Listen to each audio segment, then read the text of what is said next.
This is the story of a city, our city, Portland. This is the story of how people came and settled in our city and how they built a great city. It is a story about good times and bad times. It is a story about how people like me and you can help other people and make life better for everyone in our city. For thousands of years, Native Americans roamed around the area we now call Portland. They belonged to a tribe called the Multnomas. The Multnomas had many settlements in our area. The largest settlement was on Savi's Island, which was called Wapato Island. From the Wapato root that grew on the island, the tribes used the Wapato plant much like we use potatoes today. There is also a lookout on Council Crest, very near to where the Healy Heights Tower is today. And there was a clearing next to a beautiful river they called Willamette, which in their language meant River of Peace. That little clearing was the start of Portland.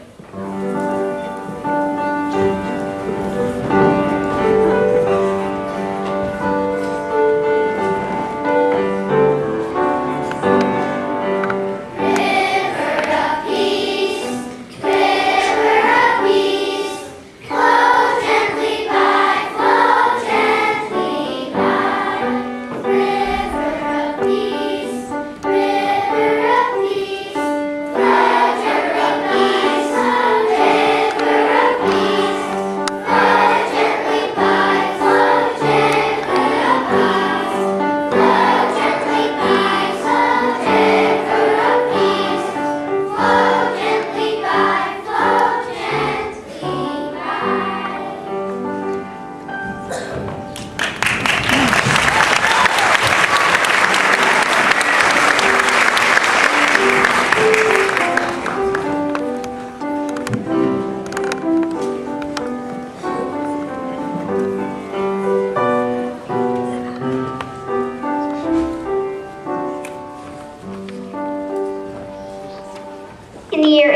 1804, two explorers named Lewis and Clark began a journey from St. Louis, Missouri to reach the Pacific Ocean.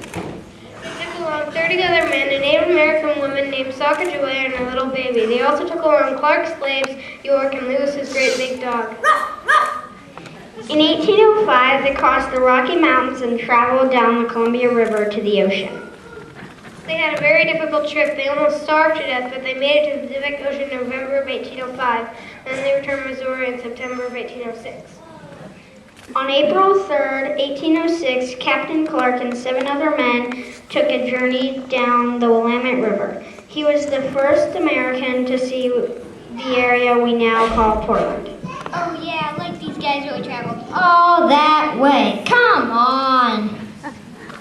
Well, according to history, they did. No way. They had to travel over 4,000 miles by water or by canoe. Nobody could do that. Get real. It was real, and I can prove it. How? We'll read you something from their journals. They had to write journals too? Yes, the President of the United States, Thomas Jefferson, ordered Lewis and Clark to write every day in their journals. This is what we wrote when we were close to Portland. November 10th, 1805 continues to rain. November 10th, 1805 rained very hard last night and continues this morning. We are all wet, our bedding, many other articles. November 12th, 1805, all wet and cold, our bedding also wet. Fortunately, the men are healthy. November 14th, 1805 continues to rain. All wet. Okay, I get the picture. I guess they were in Portland.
Soon others came and found that the farmland in the Willamette Valley was some of the best land on earth, and they told other people.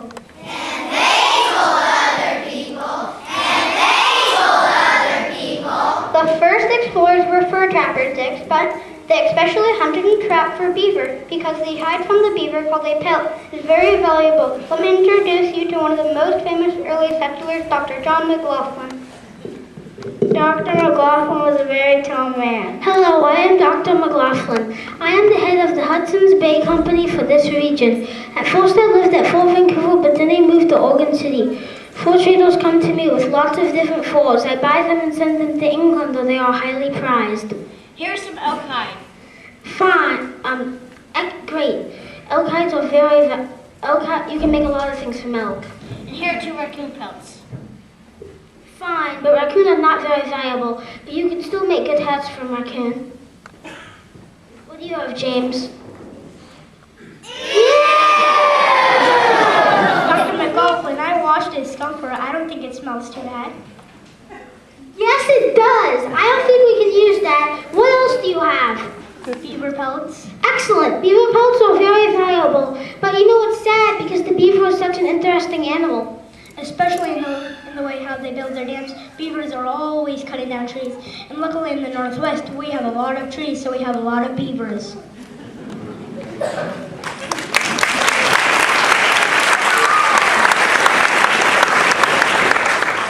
But But the trappers also brought with them something else, disease. By 1830, almost the entire Mohawk tribe and many other tribes in Oregon had died of the flu or other diseases that the white men carried. The native tribes in Oregon had no immunities to these diseases.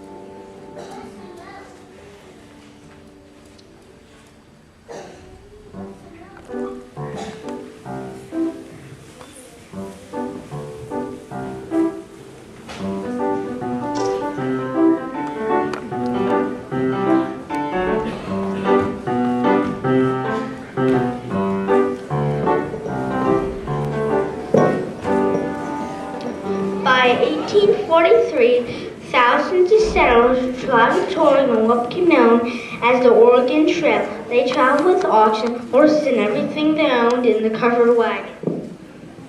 Life on the trail was hard. There were many dangers. Many people died of diseases, but they journeyed on in hopes that they would find good land in Oregon. Women on the trail had to cook, clean, and sew all the clothes for the family. Sometimes unexpected things happened. One woman wrote in her journal, "Last night my clothes got out of the wagon and the oxen ate them up." And like any journey, the kids always ask questions.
Mr. Lovejoy, Mr. Overton.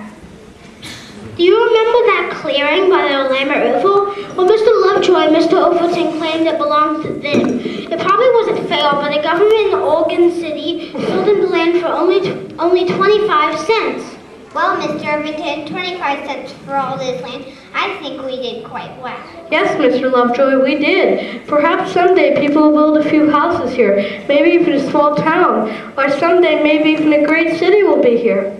Whoa, don't get ahead of yourself. There's nothing here but some open land and a river. I mean, this place doesn't even have a name yet. Why? It's just called The Clearing. Yes, but we could build a dock for ships and then a town will grow.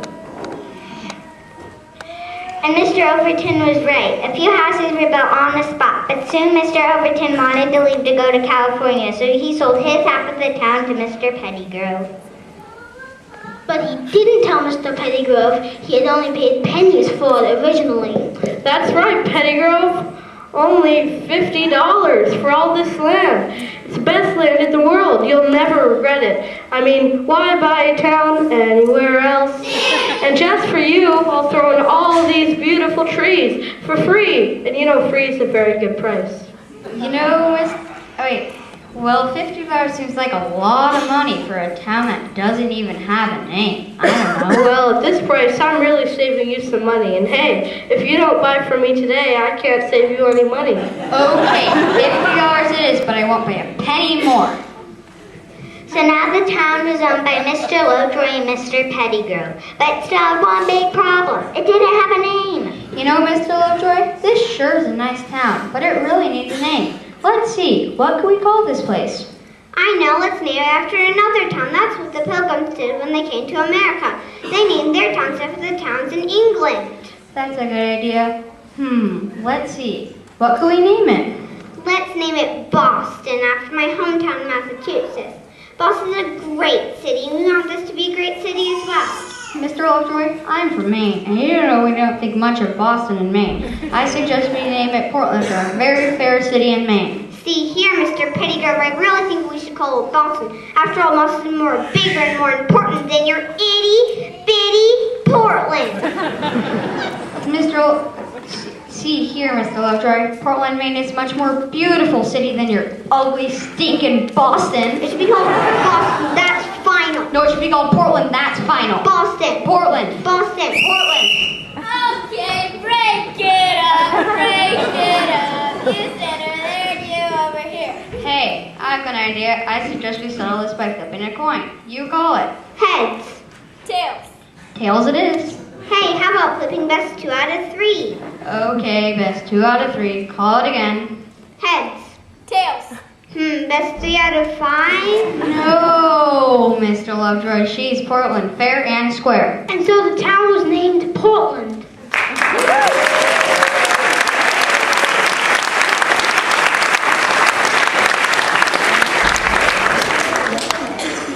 By 1850, more and more houses were built. A newspaper was started.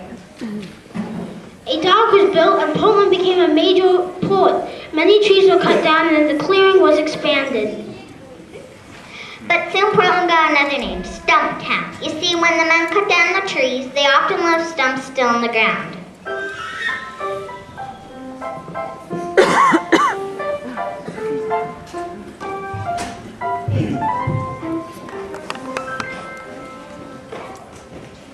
Well, good morning, Jessica and Abigail. Isn't it lovely? Wow! Oh, here, let me help you up. Are you okay? I'm so tired of all these stumps in the roads. I wish the lazy men would pick them up. That's right, those men are so lazy. All they do is drink beer. They don't even care that no one can walk downtown without bumping into these awful stumps. And did you hear what other towns are saying about us? We're the laughing stock of the West. They call us Stumptown.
Very hot. It was also very dry. It was 4 a.m. on the morning of August 2nd, 1873. Suddenly, a man came running out of the warehouse. Help, help, the warehouse is on fire. Someone get the fire brigade. Help, help.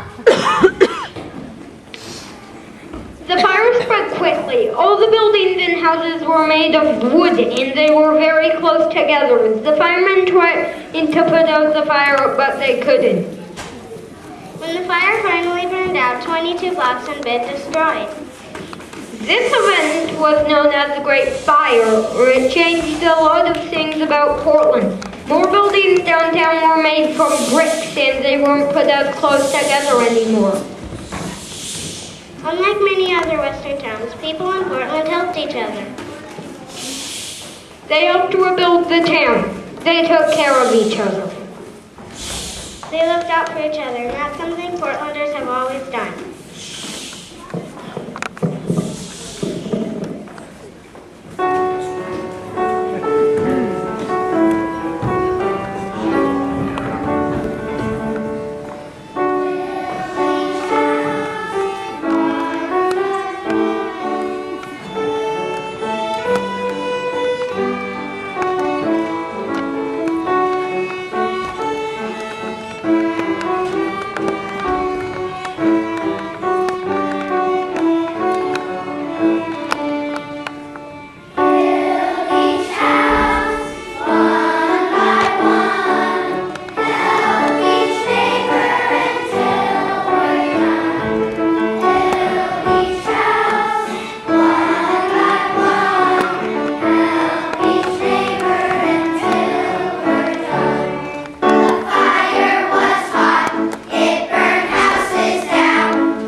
Hear what? The train's coming.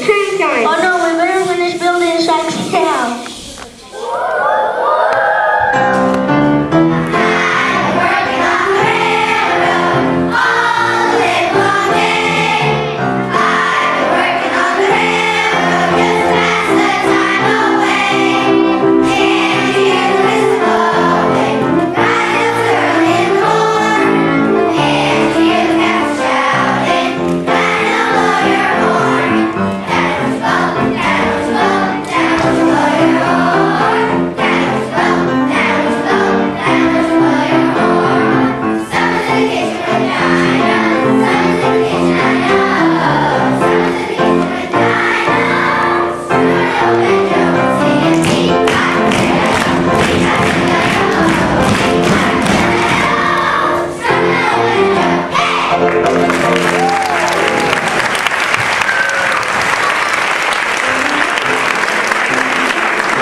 The railroad arrived in Portland in 1883 and the Union Station was completed in 1896. Now people could travel across the whole country from New York to Portland in just 12 days instead of months. The railroad brought people and goods to Portland. The town grew to over 98,000 by the year 1900. Buildings began to spread up everywhere. Bridges like the old Morrison and Hawthorne Bridge were built. Soon houses sprung up on the east side. A trolley system was built so that people could travel downtown. Because boats had to go up and down the river, all the bridges were drawbridges. The people liked to watch the bridges go up and down.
Festival.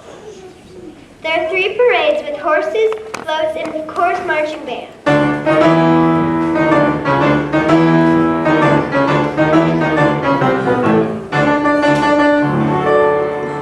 The Rose Festival started in 1907 in celebration of a flower that grows very well in Portland. In 2007, we celebrated the 100th birthday for the Rose Festival. Our International Rose Pest Garden in Washington Park is known around the world. Here's a beautiful song about the roses that was sung at the first Rose Festival in 1907.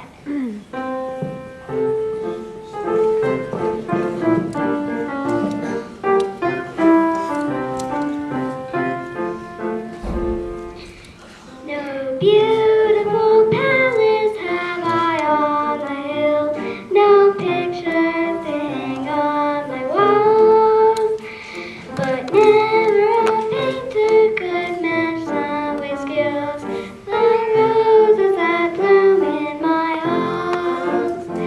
So sing me the song of the rose, a voice that is tender and true. She wears her red robes like the daintiest queen, all gleaming with jewels of dew. So sing me a song of the rose, wears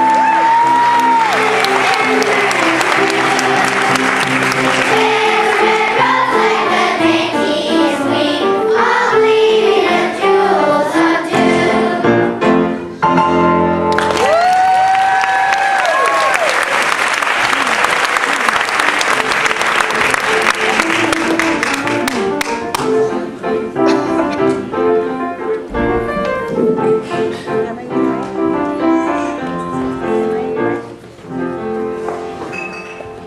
Everywhere downtown, theaters were being built. By 1900, there were grand luxury theaters all along Broadway Avenue in Portland. There were no TVs or radios at this time, so for entertainment, everybody went downtown and saw a show. Are you going to town today, Julie? Why, of course, Liza. I'm going to ride the trolley downtown to see the new play at the Orpheum Theater. But that's the most expensive theater in town. Why, I heard it cost 5 cents to see the play. I'd rather go see the symphony at the Markham Theater myself, or one of those funny silent motion picture shows at the Liberty. You know, there's so many choices. That's right, there are so many choices. You just wouldn't go downtown without seeing something, now would you?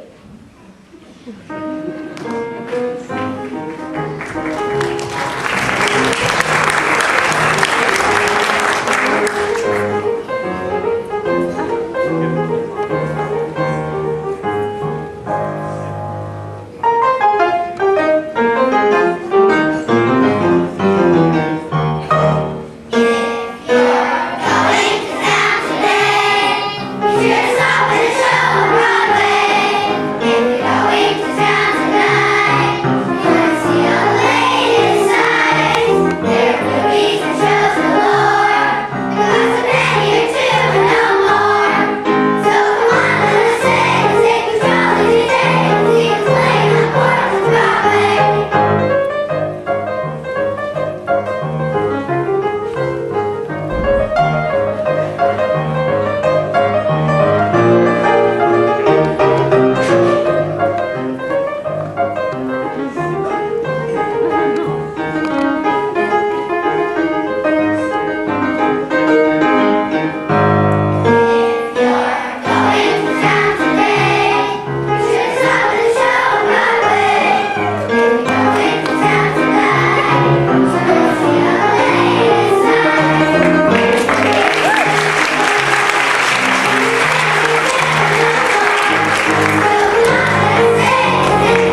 have a brother or a sister? Do you ever fight with your brother or sister? Well, we have a story to tell you about a very famous fight between a brother and a sister in the early 1900s. The brother's name was Harvey Scott. The sister's name was Abigail Scott, who later married Mr. Dunaway, so her full name was Abigail Scott Dunaway.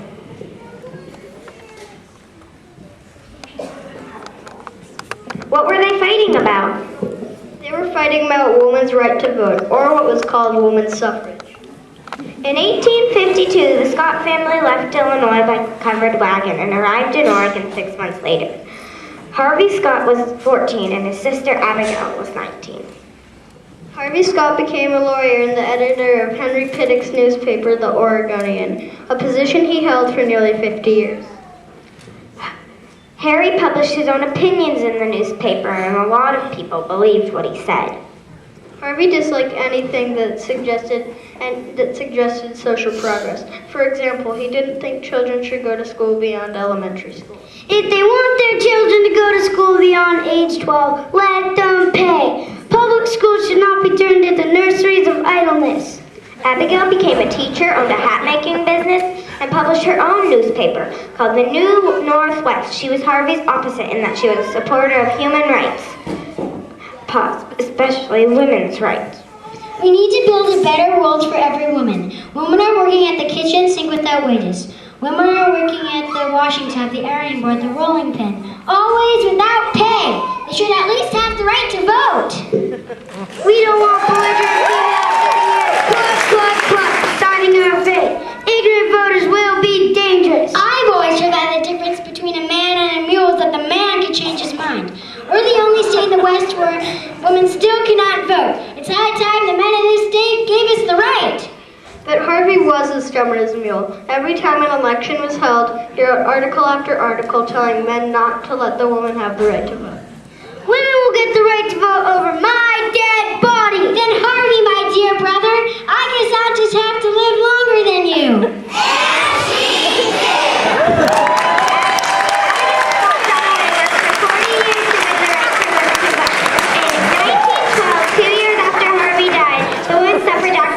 In Oregon. We think that she would have liked this next song.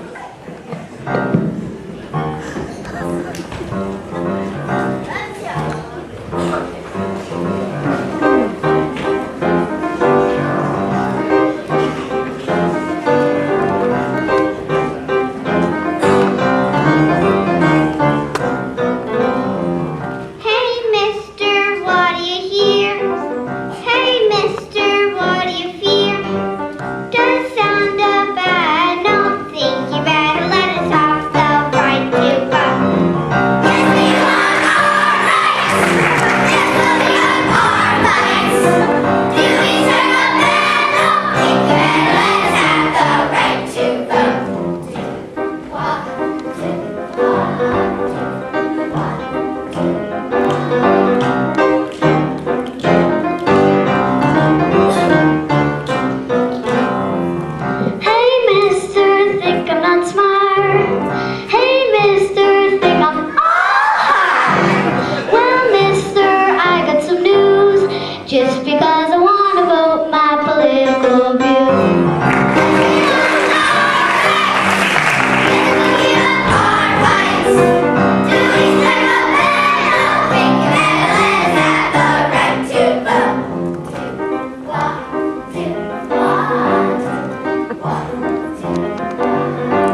returning home. Then came the great flu. Thousands of Portlanders got very sick. Concerts and shows were canceled. Many public buildings were turned into hospitals. Medicines were not very good in those days. Many people died. The flu is very serious. But everybody helped each other just like they did after the Great Fire. And by the early 1920s, the flu was over, and business was good, really good. The theaters reopened, more were built. Everybody went downtown to see movies, and then there was the radio. The radio brought news. In the news today, President Coolidge dedicated a statue in Washington, D.C. The radio also forecasted the weather. Rain today, mixed with showers. Showers tomorrow, followed by rain, and turning to rain tomorrow night. And also entertainment.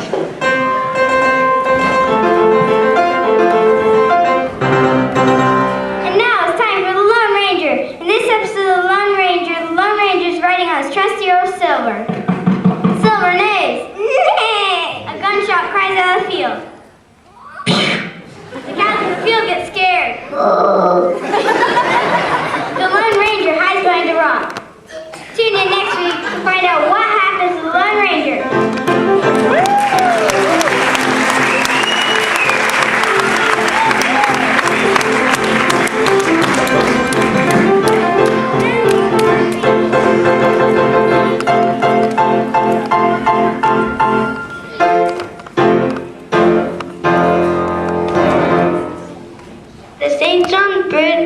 The town of St. John was founded by a man named James John.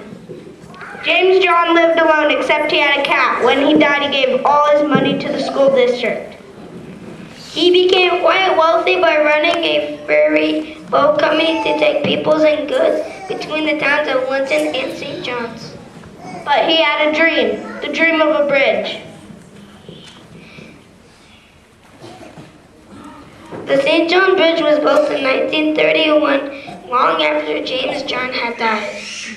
And what a bridge it is! The St. John Bridge is an Oregon treasure. Here to tell us about the bridge are the two designers of the bridge. I am Holton D. Robinson. And I'm Dave B. Steinman. The St. John's Bridge is a very special kind of bridge called a cable suspension bridge. Suspension bridges can span long distances. At the time it was built in 1931 and had the longest suspension span in the world. Aside from being a very strong bridge that can handle cars and heavy trucks, it's also very beautiful. We decided to make all the arches in a Gothic form, like this. If you walk under the bridge, it looks like you're sitting in an old cathedral. That's why the park under the bridge is called Cathedral Park.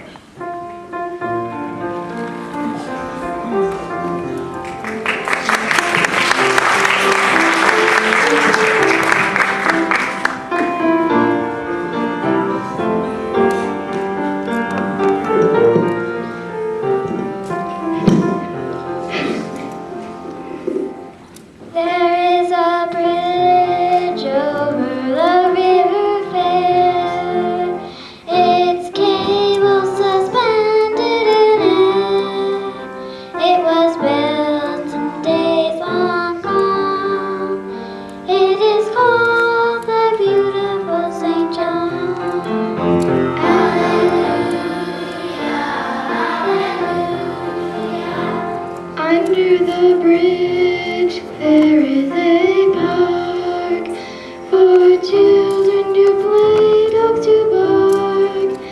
There are Gothic arches dark. It is called Cathedral Park. Hallelujah, hallelujah. This is our bridge and it's really great. It's the prettiest bridge in the state. It was built in days long gone. It is called the beautiful St. John.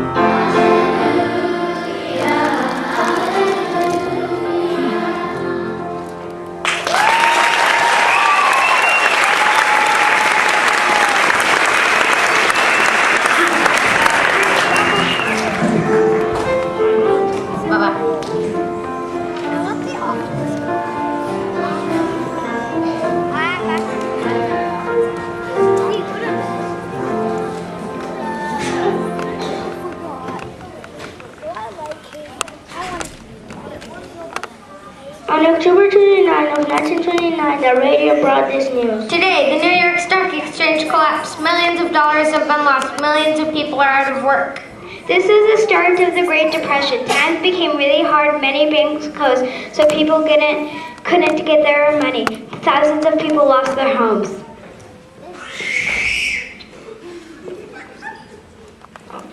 Then a gray man came along. He was in a wheelchair. He couldn't walk because he had a disease called polio.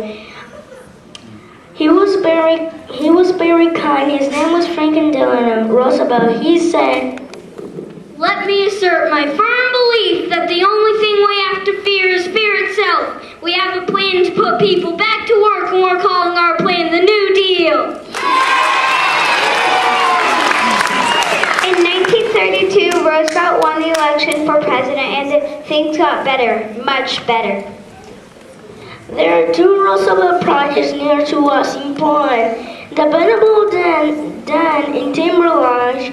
Roosevelt himself came to Oregon in 1938 to dedicate his projects.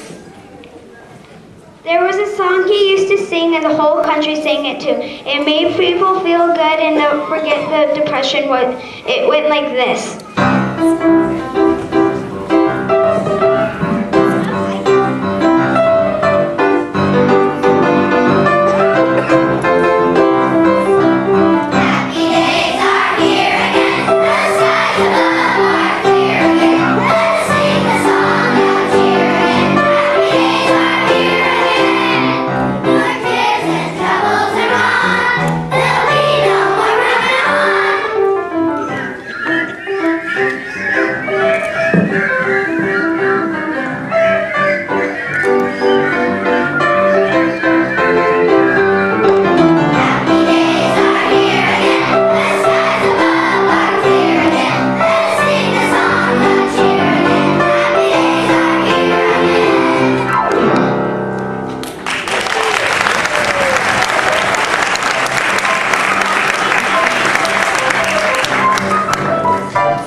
At 7 a.m. today, December 7th, 1941, flames from the Empire of Japan have attacked the United States Pacific Fleet at Pearl Harbor, Hawaii.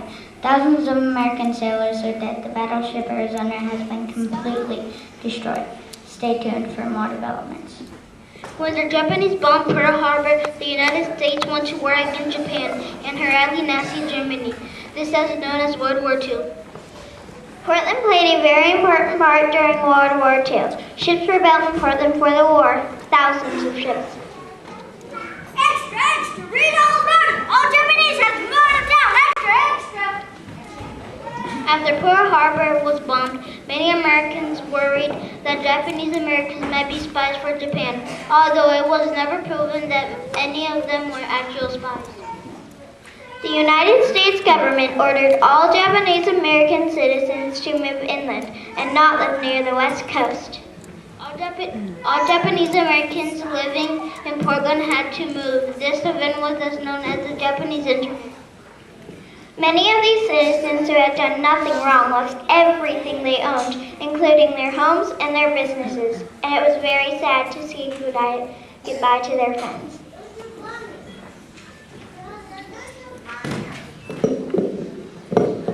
I don't know why we must move. It's awful. I don't know if we'll ever see each other again. I hope we see each other after the war. Goodbye.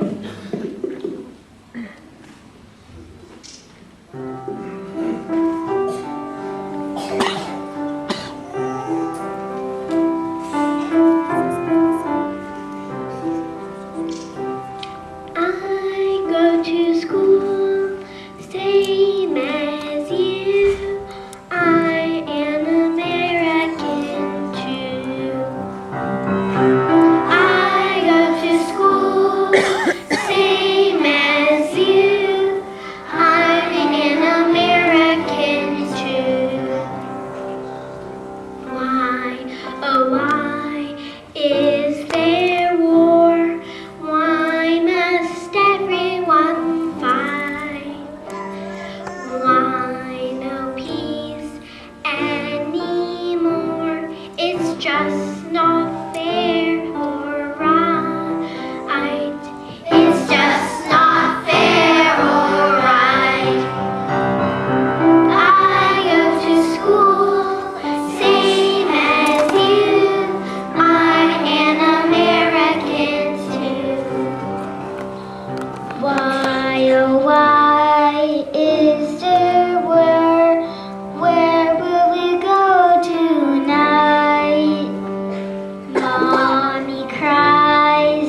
Park in the northwest section of town is the largest park within the city borders anywhere in the world.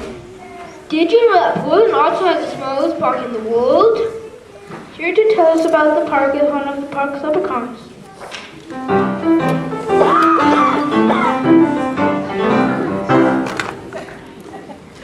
Did you know that Portland has a special park just for us, magical leprechauns? Why, I think it has the smallest park in the world. It's no bigger than this piece of cardboard. One day in 1946, a man named Dick Fagan looked out of his window on Taylor Street and saw that there was a hole in the middle of the street where a light pole was going to go. But truth be told, the city forgot to put the light in, so Mr. Fagan planted the flowers in the hole and put a sign up, Milllands Park, smallest park in the world. It officially became a city park in 1948. Now before long times, you can find the park in the medium strip of NATO Parkway by Taylor Street. But you won't see leprechauns. No, we're just too clever to let anybody see us. But when nobody's looking, we come out to play!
We interrupt this broadcast to bring you the news today, August 15th, 1945. The Empire of Japan has surrendered under the Allied forces of General MacArthur. The war is over. During World War II, a new city was built in North Portland. It was called Vanport and was between Portland and Vancouver.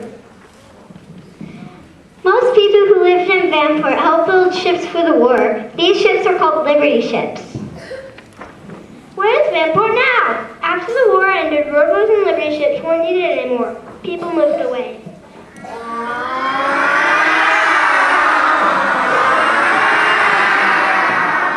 This is an emergency alert. We just received word that all levees in Vanport have broken. Any available vehicle must proceed to North Denver Avenue to help rescue survivors. I repeat this emergency. Vanport is flooding.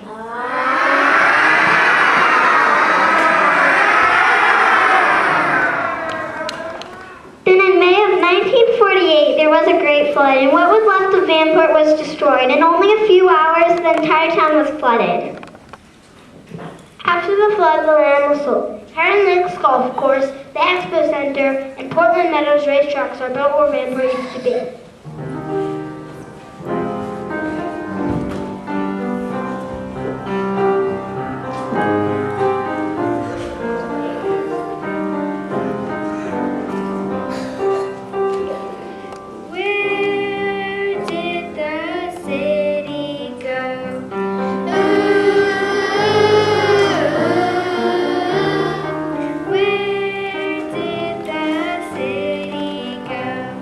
Why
supported it. But when the war seemed like it would never end, Americans stopped supporting it. Many Portlanders did not like the war. They protested. They marched through the streets. 1, 2, 3, 4. We don't like your dirty war. 1, 2, 3, 4. We don't like your dirty war. 1, 2, 3, 4. We don't like your dirty war. 1, 2, 3, 4. We don't like your dirty war.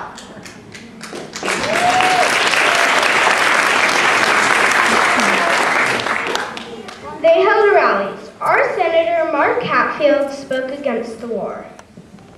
And they sang. Here's a protest song they used to sing. It's called Blowing in the Wind.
I'm standing here just outside the red zone at Mount St. Helens. This morning the mountain literally blew apart, sending ash over 50,000 feet into the sky.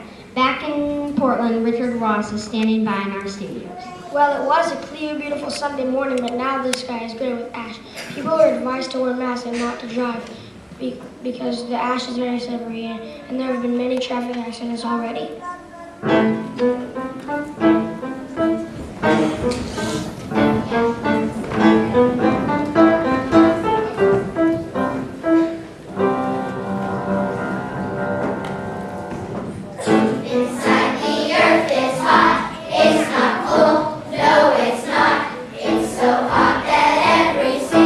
Rock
were talking about other projects.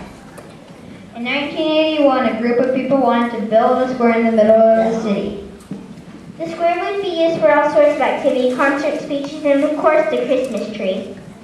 The square would be very popular with everyone. It would be kind of like Portland's living room. Except there was one problem.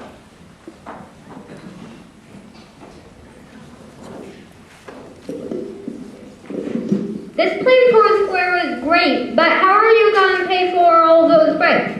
You know all those bricks cost money. I've got an idea. Everybody who wants to help build the square can buy a brick and we'll put the person's name on it. Sounds good to me. And that's just what they did. So if you go downtown at Pioneer Courthouse Square, look down and see if you can find all the names on the brick. Each person whose name is on that brick purchased that brick to help build the square.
February 1996 it snowed and it rained. It rained a lot even for Portland. The rain melted all the snow. All the water started to flow into the rivers. And the rivers began to rise and rise and rise. Mayor Vera Katz said, People help us. We must build a wall to save the town. and people did help. People came from all over to build a wall downtown. Thousands of people also helped clean up after the flood. Nobody asked them to help. Nobody made them do it. They did it on their own. And that's because they were Portlanders. Portlanders have always helped each other, and hopefully they always will.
I'd like to thank everyone here. I know you're all scrunched in and you would like to get home, but if we could just take a moment, there's a couple of things I'd like to do and say.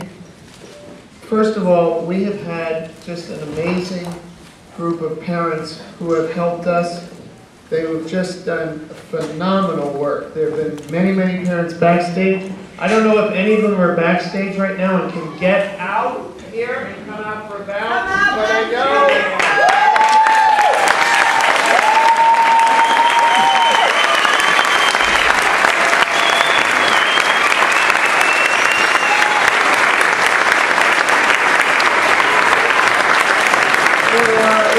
There's a whole bunch in the hallway who have done just an amazing job at putting together the costumes. I walked out there at one point and there was just like, 4 or 5 people were just like, oh, where's this thing? And we didn't see any of that, but it's like some kid had lost something and somebody was crying out there. It just is, it's the way it kind of works. But they did just a phenomenal job. And I'd like to especially acknowledge Rhonda Baker and all of her committee for what she has done.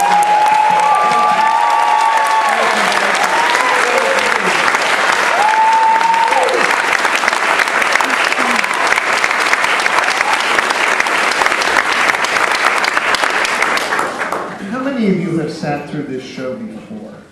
Right. Oh, wow. Okay. Well, as you know,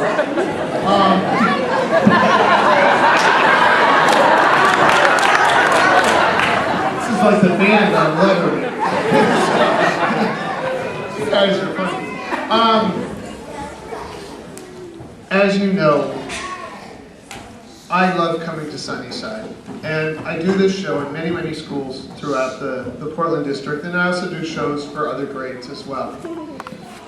But Sunnyside's special. I mean, first of all, we're packed in here, and what an amazing audience. And I don't say that to really anybody else. Okay? But what an incredible audience you all form, and the incredible work that you do to get these guys ready for this type of show. And what an incredible experience that we're able to have. And one of the things, and I've said this before, that I love about Sunnyside is how it all kind of incorporates itself. The kids will sing these songs during the day for transitions. They live this show. And I'm going to miss you guys, because I've missed all the classes. I see some of my former students floating around here and everything, and as I miss all of you, I will miss you guys, because it's a really wonderful, wonderful experience. Now, we can't do that at this school without having teachers who are willing to make that happen. And that does not happen in a lot of schools, or frankly, most schools, that it's so well tied in. And to Jeremy and Katie and Heather, I am really, really appreciative.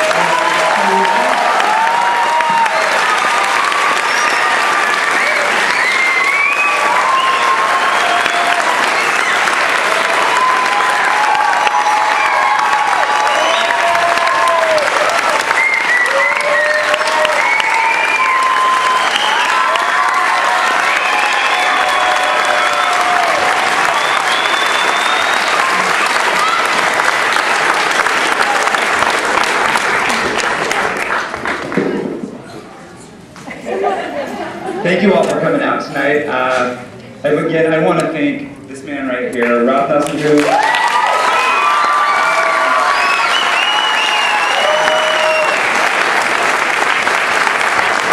For those of you that don't know, he not only directed this, but he wrote the entire thing. He created it, and has been doing this for how many years now? 16 years. 16 years.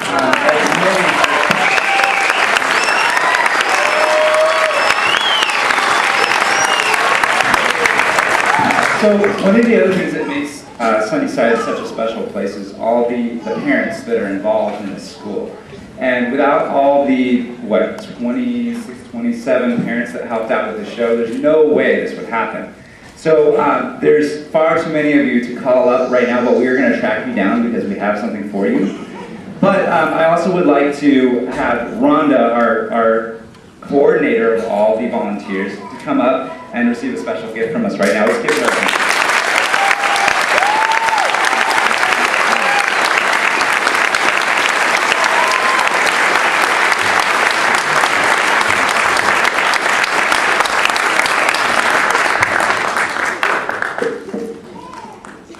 When I was in 3rd grade, I didn't even know my teachers had first names in the early 70s. And we learned music sitting in rows in desks with the teacher walking, keeping time with her ruler. We can still do that. This makes me want to do over. Thank you.